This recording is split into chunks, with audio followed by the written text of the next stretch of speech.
Likes and shares do not equal money. I have friends that have millions of followers on social media and they're not making any money. I have less than 100,000 followers on Instagram and I have made $4 million in speaking fees. I promise you, social media plays a role in almost every single booking that I get. And in this video, I am going to show you 3 strategies that I use to turn my social media into a 24-hour booking machine.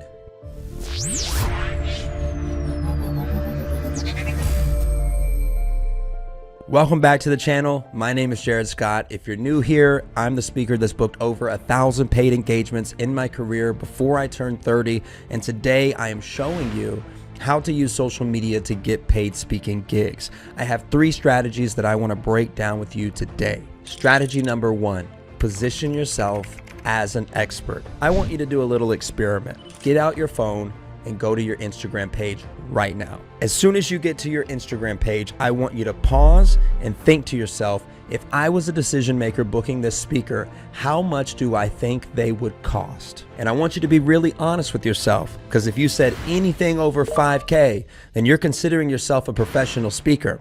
And if you consider yourself a professional speaker, then I believe your social media needs to reflect that. If I go to your Instagram right now and I see nothing but poor quality videos, poor quality pictures, just poor quality content, it screams amateur to me. But you want them to pay your professional fee? That don't make sense. And I promise you, they are looking you up.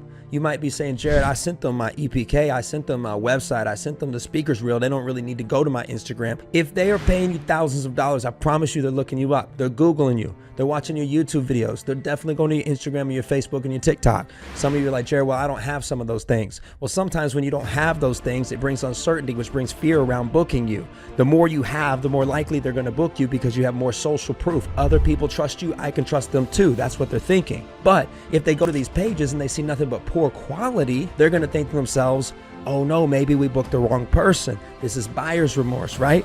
I really want you to put yourself in their position. Think about paying somebody thousands of dollars to come speak to your people. First of all, your name and your reputation is on the line. Second of all, you just cost your company money. They have to do a good job. You have to prove that you picked the right person. So you're definitely going to be Googling. And I promise you, you would be really looking into who they are. Think about when you buy a service. What do? You're looking at Google reviews. You're looking at Amazon reviews when you're buying a product. You're looking into the person or the service or the product, right?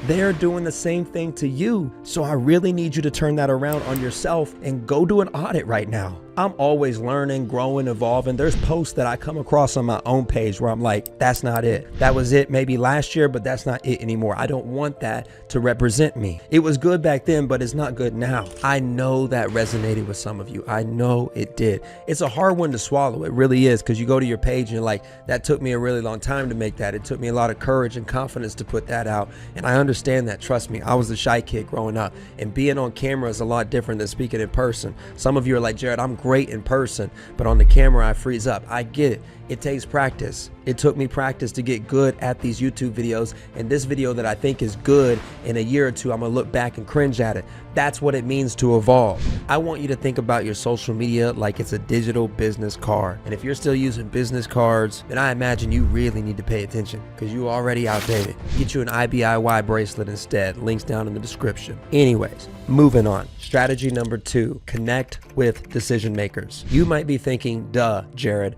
but I promise most of you are not setting aside time every single day to go follow 30 to 50 decision makers and engage with their content. You talk about wanting all these gigs, but you're not even setting aside 30 minutes a day to go follow 30 different people that are in your industry on social media. You have no idea how much that would add up over time. I'm connecting with at least 30 people a day on LinkedIn. I've learned how to do it on automation because obviously I use SpeakHive.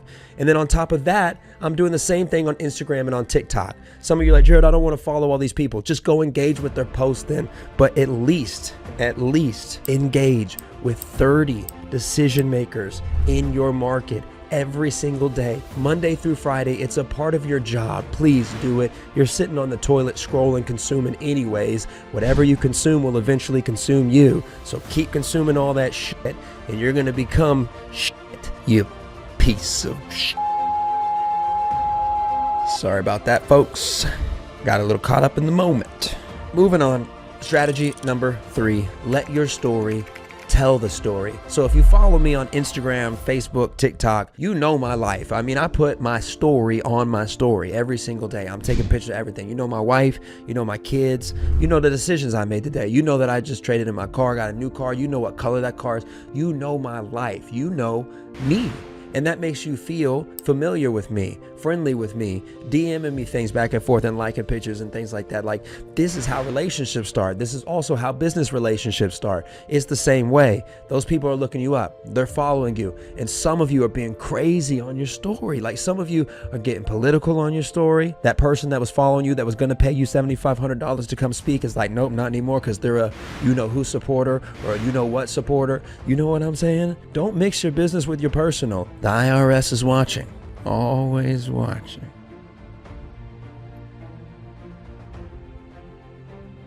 Look, I just want you to be more intentional on social media. Before you press post, before you press send, for God's sake, think about the decision makers.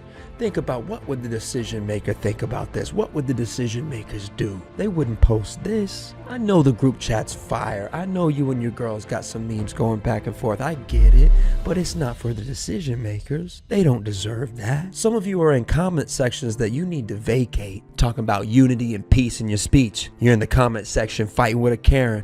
She deserve it? Yeah, but think about the decision makers. What about them? Look, I got beliefs too. But on social media, I don't believe nothing. To a decision maker, I'm neutral. I'm safe. I ain't gonna say nothing crazy. I probably believe what you believe. And if you don't believe what I believe in you. You don't believe it. That means you don't believe in you. What I'm trying to say is you control the narrative of your story. So I started doing this when I was really young. I was a teenager in high school, so I obviously wasn't posting very good things on social media. That's what you do when you're a teenager in high school. And so what happened was, early on in my career, I had a lot of decision makers just ghost me out of nowhere. And eventually I got vulnerable with them. It was like, why did you leave? And I finally had somebody tell me the truth. They found my Spotify through my Instagram. And at the time I was making music that had cuss words in it. At the time, my most viral video was me rapping in the car saying 21 Savage is trash in a red hoodie. I only bring that up because all the time I explained that video and people were like, oh my God, that was you. It had 14 million views on it. And I had to take it down because it was gonna cost me my career. And that video wasn't making me any money.